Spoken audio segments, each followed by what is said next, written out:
to this edition of the Mystery Wine Blind Tasting with me, your host, Neal. I'm here at Field & Main Restaurant, of course, on this beautiful, glorious, sun-filled summer evening, and it's been a wine day. We've got a couple of guests in house. I've got a chance to connect with John Everson of Spring Lot Vineyard, and I got a chance to celebrate the 75th birthday of Bill Hatch, who usually is watching this chat from his home, but is actually here at the restaurant this evening. And Bill and his family run Zephaniah Vineyards up in Loudoun County. Wonderful folks, great place to visit and great wines to enjoy. So already in the mood for wine, tasted a bunch of other wines today too. So capping off the night with you and this wonderful wine. So if you're joining us this evening, please do let me know. And we'll begin to kind of evaluate this little number here, which it's saying quite a bit already. How neat. Dean, good evening. How are you, sir? Pleasure to have you with us. Pretty expressive wine. It has some recognizable characteristics jumping right out of the glass. I'm getting ahead of myself.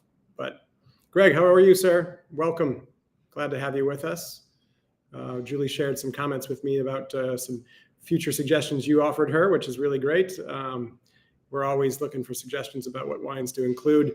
Just so you guys all know, right? It's Julie picks these wines typically, and she's picking them, months in advance. Like we have kind of a docket of wines as we're tasting through them that she might star or flag for this purpose. And she's got, of course, 4 months usually available on site, and then has a number of other wines sort of teed up to go after that. So putting a wine in the mix helps. When I say something like, when I see a wine or we taste a wine together and I say, I think this will be beautiful in the mystery context, if we tasted a Carignan today, there's a chance that it won't even show up for another year. And so that allows her to keep me on my toes and I not to know exactly what's coming. Rob and Kathy, good evening. Dan and Veronica, wonderful to have you with us. Karen, hello. And the Sanders with Mike Taylor. Oh, Mike, good evening, sir. How are you? And Sarah, you're up in Pennsylvania, of course, with the crew, I hope, with everybody watching along. Cheers to everyone up that way. Jennifer and Anna, Serendipity Equine, thank you. And some other barn moms might join you shortly. That's awesome. Thank you. A little break from tending to the horses and having a little glass of wine, that doesn't hurt, especially when we get to work on this. Many thanks, Greg, to the congratulations for the umami win. Yes, we were just floored. We're floored to be in the competition. We're not exactly kind of the center point of Northern Virginia. So whenever we get a nod from Northern Virginia Magazine, we're grateful. And having us recognized and even in that competition to begin with at all was special. And then making it past the first round, we got to the second round and there was 5 guys. We were thinking, well, I guess this road ends here. And then we beat that thanks to all of you and all of your support. It's been spectacular. So the response from people who've never heard of us on their way visiting out this way has been great. And then our ability to leverage that with your continued support to raise some money for the food bank was just the cherry on top of all of it, or the bacon jam on top of the burger. So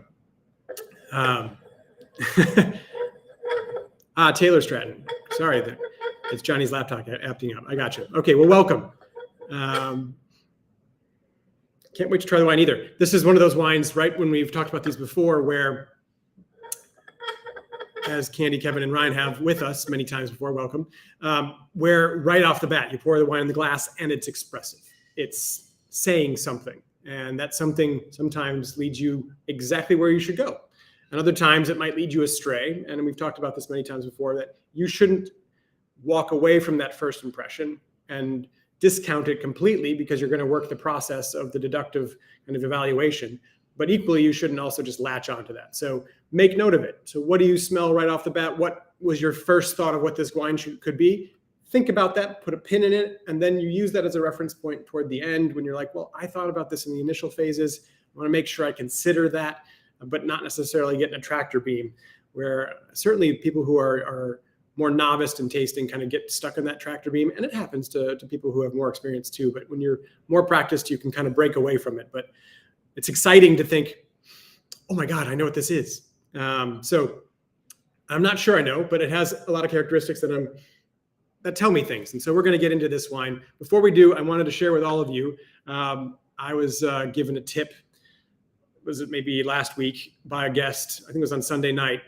Actually, it was Ike Broadus from Old Busthead Brewery. He gave me a wine tip, if you will. He was watching a fantastic show called Drops of God on Apple Television. I have no remuneration from them. I just found the program to be very interesting. It's 8 episodes, and there's a lot of wine-based information, wine-based kind of intrigue in the whole show. And so from a blind tasting standpoint, I think you might enjoy that series if you have Apple Television or you want to pay $7 or something like that to get it for a month and watch the 8 episodes that are Drops of God. It is a worthwhile experience from the wine blind tasting side of things. It's pretty neat. So thank you, Veronica, for getting me back on track. And Robert, it is bright golden color, very clean. Yes, I agree with all of that. Tears with persistent legs, so maybe a little bit of a warmer climate, even though, well, they're fast. They hold persistent legs, though. You are right. Wow. So maybe not syrupy, but certainly has a little bit of alcohol to it. With the bright golden color, maybe some sunshine and some warmth. A grape varietal that has a bit of a richer skin. Melon aroma, fantastic. So what other aromas are you picking up? We're looking at like a moderate climate, right? This color and that tearing, that leg formation would indicate probably something more moderate climate as opposed to a purely cool climate. Maybe a cooling element, but I wouldn't say real cold. And that golden color would express sort of some sun-touched grape or a varietal that has a little bit more richness on the skin. Not that we're going to get skin contact here. We'll find out necessarily if there is some, but just a richer varietal, maybe a little bit of oak, perhaps, by way of some of that golden color. We'll have to continue before we get to that point. But that's from the appearance, right? So from the nose, melon, what else do you get?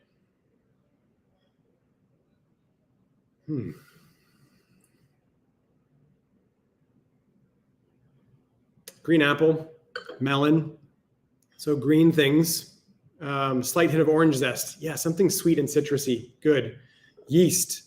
Fantastic. It's expressive, right? This nose is not faint. It's not hiding. And so it's aromatic. It has an aromatic expression to it that is pretty pronounced. And that's particularly special and unique relative to a wine that is white and is normally chilled, because chilling oftentimes mutes aroma. And so we're through the chill, I'm presuming most of you chilled this, you get aroma. So you're talking about an aromatic varietal. And so something like, for example, Pinot Grigio, which isn't terribly aromatic, it has aroma, but it isn't terribly aromatic. Some Italian white varietals, other white varietals aren't as aromatic. Something on the opposite end of the spectrum like Torrontés or Gewürztraminer is an aromatic varietal that is unmistakable. The aromas just burst from the glass, right? This has more of those aroma characteristics than something not like Pinot Grigio, or like a lighter expression on the nose. And so it helps us to kind of begin to think about what varietal this might be. Salty, saline kind of element, nice. Apricot, dried pear. So we're talking about stone fruits, some of them dried. We're talking about melons. We're talking about tree fruit, apple, floral notes, salty notes, yeasty notes. There's savory notes. There's a little funky note to me here that I always have a hard time kind of pinning exactly what it is. I think I oftentimes roll that into a descriptor that I use, which is muskmelon. It has a muskiness to it. I think that might be some of what you're touching on there in the yeast.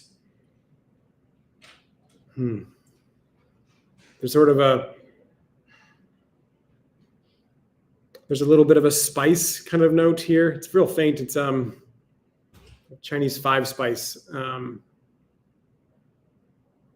So star anise and mace kind of blending together a little bit. So that might mean that we have a little bit of oak aging. Maybe it's more neutral. It's not pronounced. We're not getting any real lactic-y notes, are we? Any buttery quality. So it might indicate that we're not talking about malolactic fermentation, but maybe we're seeing a little bit of oak aging. Maybe the oak's larger oak and it's just the vessel, and that's where some of this color is coming from. I don't know. We'll have to taste the wine to kind of verify that, but that's an indication that I think we're right in a moderate climate. We've got a bunch of aroma. We've got a whole host of fruit, some more earthen notes by way of the salty minerality, the wood note maybe in the color and also in the in the slight spicy notes that we're picking up? So we've looked and smelled, and the smell, we've gone through the fruit, earth, and the wood, the few things. So let's taste this wine.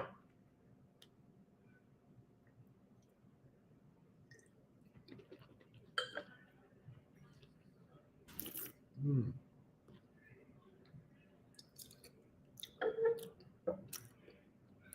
Ooh. Yeah, it's got a lot. It's delightful, isn't it? I don't know, maybe, the 90-ish degree days we've been having, and this bright kind of finish with a wonderful mid palate. There's a roundness that almost creamy, right? So where do you place this wine in terms of its robustness? Is this light? Is it medium? Is it pretty robust? Where do you place the acidity? Low acidity, medium acidity, moderate, or high acidity? And how do you tell? Low acidity after you've finished your sip. Are you still salivating? And if you're salivating, is it going for 5 seconds? Is it going for 10 seconds? Is it going longer than that? And if it's longer than that, you're high acidity. If it's in the sort of middle range, you're moderate. If it's real low or not really, then it's low. And so how long does the acidity last? Is the textural quality, as you've heard us talk about before, skim milk 2% or whole? Sometimes there's a difference between 2 and whole, a combination there. And so where do you place that wine? And all those things are going to kind of be reflected back to help us understand what we thought we saw and what we smelled. And so medium to medium plus acidity, yeah, I think that's right. High acidity, Karen, maybe. I don't know if it's not like ripping high, but maybe it's, if you separate the texture away, the acidity is high, but the texture kind of helps temper that a little bit.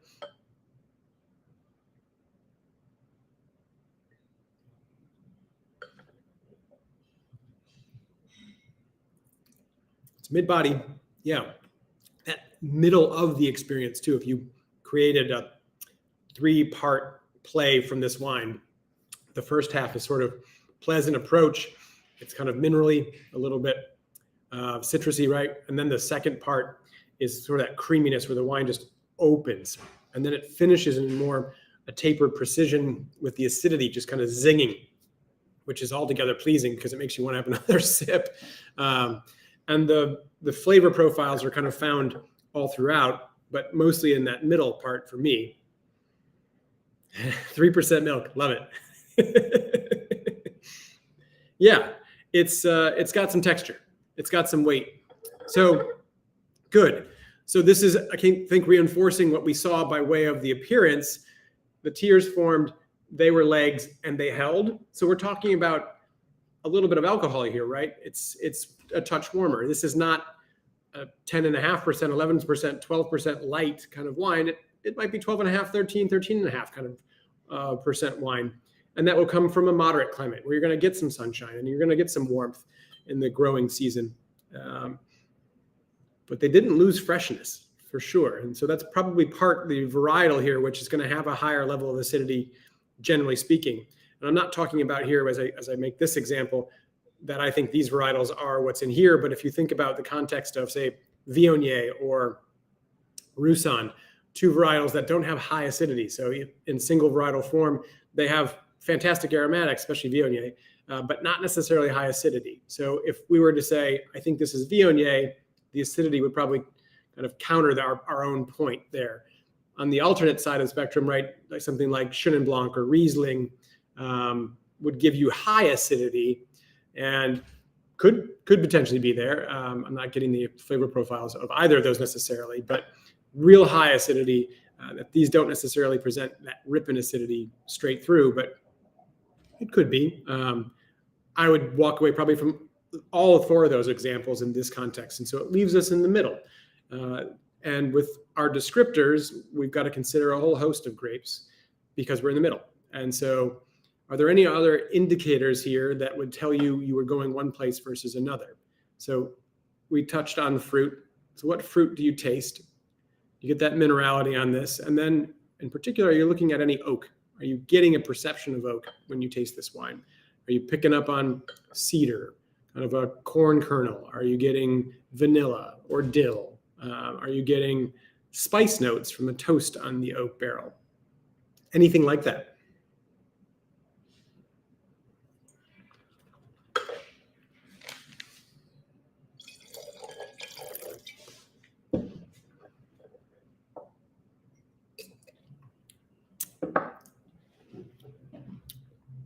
agree, Johnny. I don't think this is Riesling.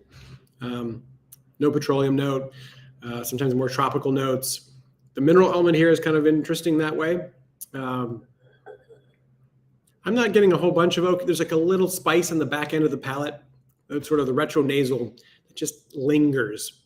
But what I think might happen here, and I think I'm trying to make a case for a little bit of oak usage by way of neutral used oak. And for those of you that don't know what I mean when I say that, an oak barrel in its first fill, so its first year of being used, imparts a tremendous amount of character to a wine because of the toast that's on the interior of the barrel.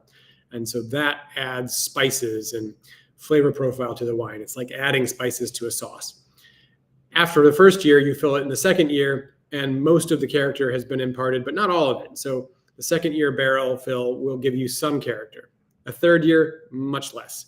And by the third, fourth, certainly fifth year and beyond, depending on how long they use the barrels, you're not imparting flavor, but you sometimes are imparting texture. And the wine breathes a little bit differently than if it was in stainless steel. And so you get a roundness, a richness that comes in. And I think that's here. So I'm thinking maybe we're doing a little bit of neutral barrel, maybe, or some lees stirring. And so you get this quality of that richness and creaminess. And when I say lees stirring, the lees are the yeast cells. We picked up a little bit of that yeasty aroma on the nose. That yeast that's eaten the sugar in the wine or in the grape juice and then turned it into alcohol and carbon dioxide. Some of those yeast cells are left in the wine, and the wine is stirred on those spent yeast cells, those dead yeast cells called lees, and that adds a creaminess. It's also a good preservative. So slight bitterness. You guys picked up some notes of melon and what have you, right? And green apple, citrus. First taste did not like, second taste enjoyed a little more. Good.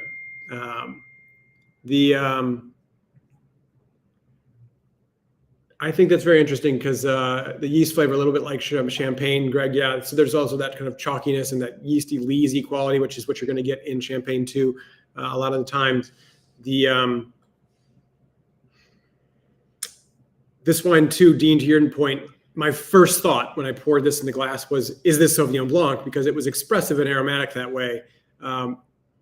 Maybe, and let's put a pin in that. I'll come back to that for a second. And thank you to your comment there, Veronica. Yes, a lot of people who I deal with as a sommelier at their table, when they say I don't like oak, they do like the experience of some oak, but not necessarily all of it.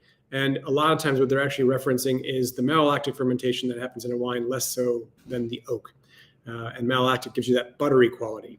The diacetyl, the movie popcorn kind of butter, is the same thing as the conversion of malic acid to lactic acid that happens in the malolactic fermentation, which is another fermentation that happens in wine and can be arrested or stopped to prevent that kind of flavor profile from happening. And all red wines go through that typically, and then white wines is more of a choice. And so a barrel-aged Chardonnay would go through malolactic fermentation. This wine, I don't think so. I'm not picking up those aromas. Pinot Blanc's a really nice thought. I'm sorry I don't have the bottle, Chris, but if you're playing the bottle game too, this is the shape. This is not a traditional Pinot Blanc shape. The Alsatian bottle would have more of that long angular slope side. Doesn't mean you couldn't have Pinot Blanc in a bottle like this. This is a Bordeaux shaped bottle with a high shoulder, and this more sloped kind of Burgundy bottle where you'd find Pinot Noir, for example.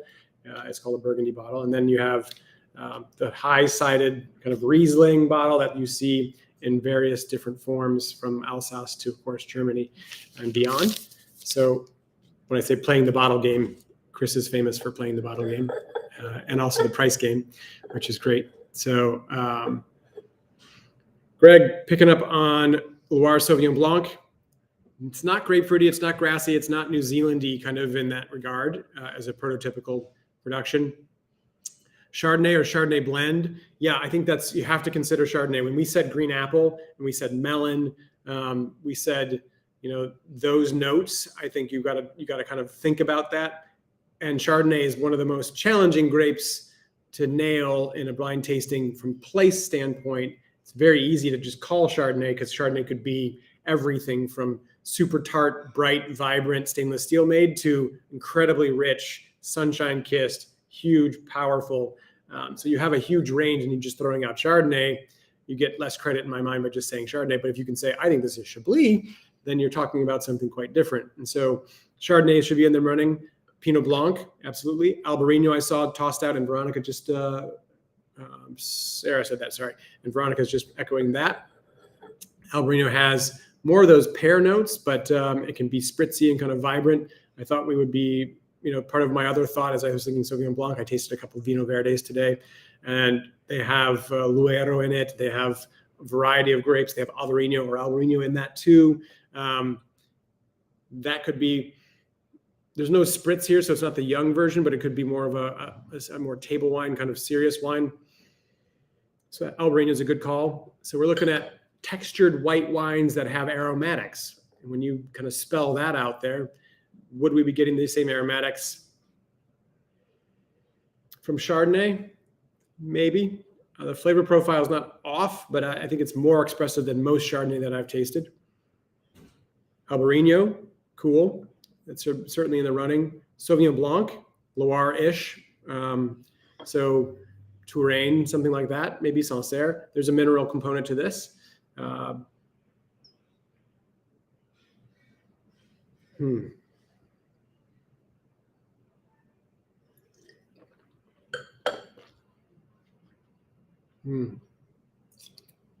Viognier blend. Interesting. Cool. So Virginia, maybe. Virginia plays in a wonderful way a lot of times with Chardonnay and Viognier and Petit Manseng, or a little bit of Sauvignon Blanc and Riesling blended in with Chardonnay and Viognier. And I like Chardonnay and Viognier blended here. I mean, I think they complement each other in terms of the Chardonnay can be picked a little bit early, perhaps, and giving you a little bit more high acid and some texture, and the Viognier giving the aromatics. That's a nice call. You'd get, I think, more of that sort of honeysuckle element, that sort of apricot peachy note, which we did pick up a little bit of apricot earlier, right? So I think you could make a compelling case for a Chardonnay Viognier blend from Virginia. And wouldn't that be awesome? That'd be a killer blind tasting right there, where you're just saying, I think it's a Chardonnay Viognier blend from Virginia. Like, phew, that's amazing. Is there enough acidity in that blend, Viognier being a little bit lighter, if the Chardonnay had that kind of quality, and you would get maybe green apple from that, and you'd get some of that melon from that Chardonnay? Maybe that's possible. I'm not so sure about the saline part that Sarah's just thrown out now.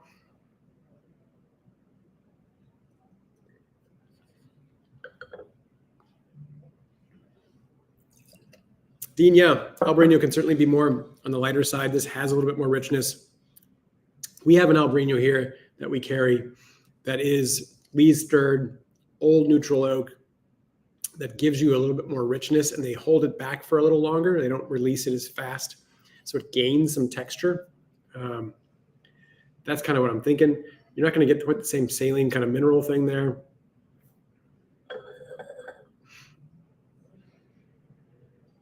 Veronica, to your question, I think that's a good one. Do white wines change as much as, say, red wines? And usually at our 20-minute mark, these wines kind of take a marked turn and begin to open in a way that's more pronounced. This hasn't done that for me either. But let's pour a little bit more and see. Straightforward whites don't necessarily. Matt Fitzsimmons, Jake Bushing Albarino. That's cool. Very cool.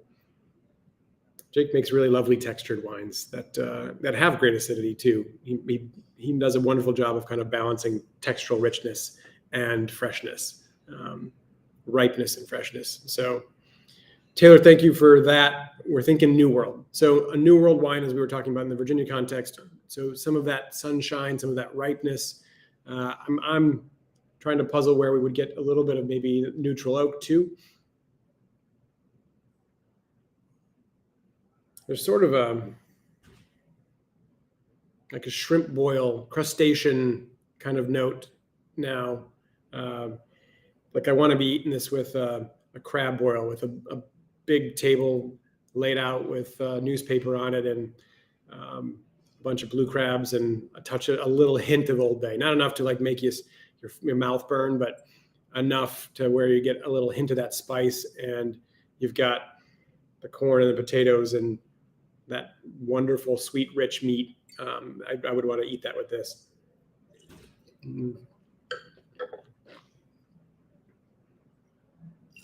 Okay. No, going back to your point, Veronica, it hasn't changed much for me. The texture maybe is melding a little bit more. So that 3-part play is sort of becoming more one act as part of it, as opposed to 3 acts. It's kind of melding all together. It's not quite as separated. So it's had a time to knit together. I think can happen. We did a Crab Fest once for our membership club, our Hestia Guild members, and that was a blast. Maybe it was actually more shrimp, but we did some crabs there too. That'd be fun. A Maryland stint, that might be interesting too. We take field in Maine to sea in Maine, and we go to the sea. That would be pretty good.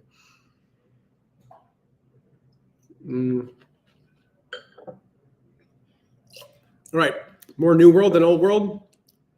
Pinot Blanc, Chardonnay blend, Sauvignon Blanc being more Old World as we were calling it. Yeah, maybe a little bit of neutral oak. I like the Albarino call. I like the Chardonnay Viognier call. Yes, Chris, tons of wine and beer at such an affair. Absolutely. Chilled wine that's sweating while you're sweating. Like nothing really beats like you're hunching your back because you don't want to get all the crab juice all over you. And you're dripping sweat and it's just rolling down your back, kind of like, that roller coaster. You're getting to the top of it, then it just makes it point to the curve and then makes it all the way down. So, yeah, tremendous. Pinot Gris, Chris, we covered a little bit earlier. I think doesn't have quite the same expressive quality as the amount of aromatics that we're finding in this. So a little less likely to find it to be Pinot Gris, but texturally, the Pinot Blanc part, I think it could be there. It's not as lemony. It has citrus notes, but it's not just kind of as that beautiful, pure kind of lemony quality. And it has a bit more density than I would expect from Pinot Blanc. Not that it couldn't get there, but it's just, I think that sways me from that. I don't think we're in the Rhone, for example. I don't think we're in Chenin Blanc territory.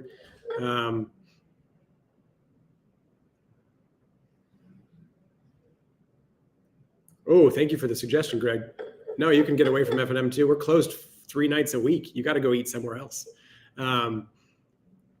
Portuguese American Grill and a Manassas. Oh, very cool.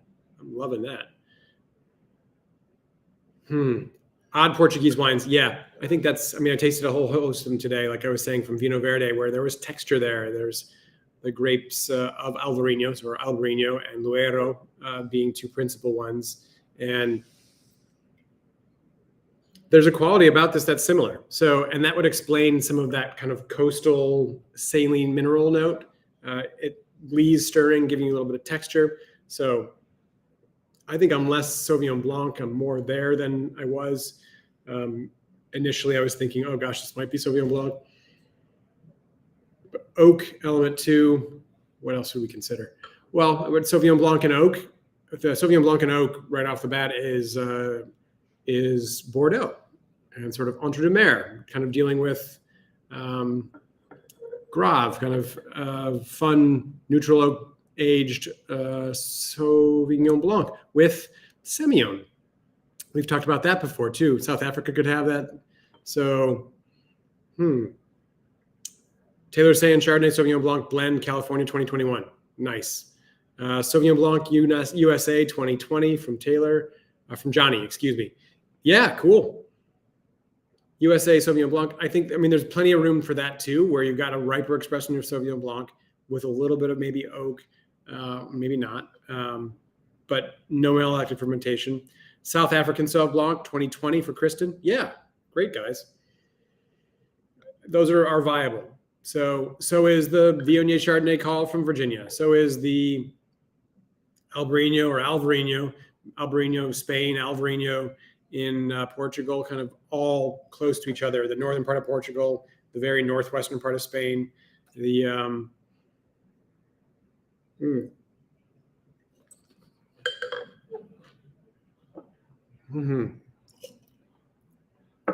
As much as I like the Viognier Chardonnay call,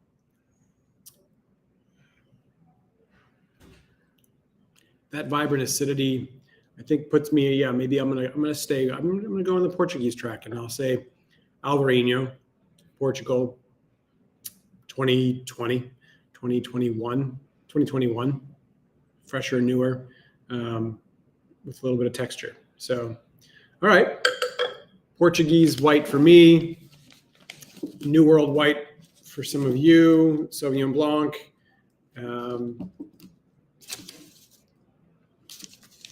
Put your flag, plant it, make note of it, and let's find out. Here we go. It's got a clear bottle, so definitely kind of a fun, fresh white. It's got, oh, how cool is that?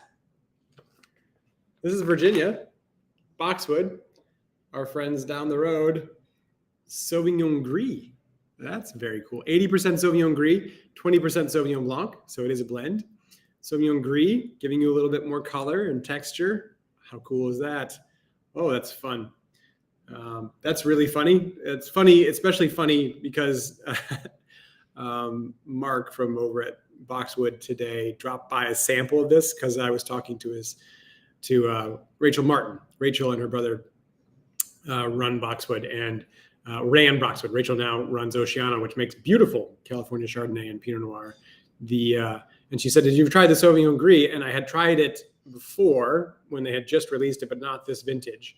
And they brought over a sample today. And Julie walks by and goes, "Why did they drop that off?" And I was like, "Well, I was talking to Mark about it and also to Rachel. They must have dropped a sample off." I didn't know she bought this. And it was today that we get a chance to try it. Oh, that's so cool. So really neat, right? So close in the family of Sauvignon Blanc. And there is Sauvignon Blanc here, but not the same. And does it say anything about whether it's solid or neutral oak? It doesn't. Stainless steel tanks. So hand harvested, hand sorted, and fermented in stainless steel tanks. So that texture is just really all about the Sauvignon Gris, which is really neat. What a nice way to kind of experience Sauvignon Blanc with its cousin or brother grape, sister grape, Sauvignon Gris. That this is a wine that you certainly could drink in the summertime, but it has a little bit more intensity, a little bit more weight and body that gives it, I think, a little more versatility. That's very cool. Nice. Yeah, I mean, there's no way we should feel bad about this, Dean. How would you know, or how would you guess Sauvignon Gris? Now we can. Well, we have a sense, like if you're thinking Sauvignon Blanc, but it has a little bit more texture and richness, then you go to Sauvignon Gris. It's a nice wine. This is really fun.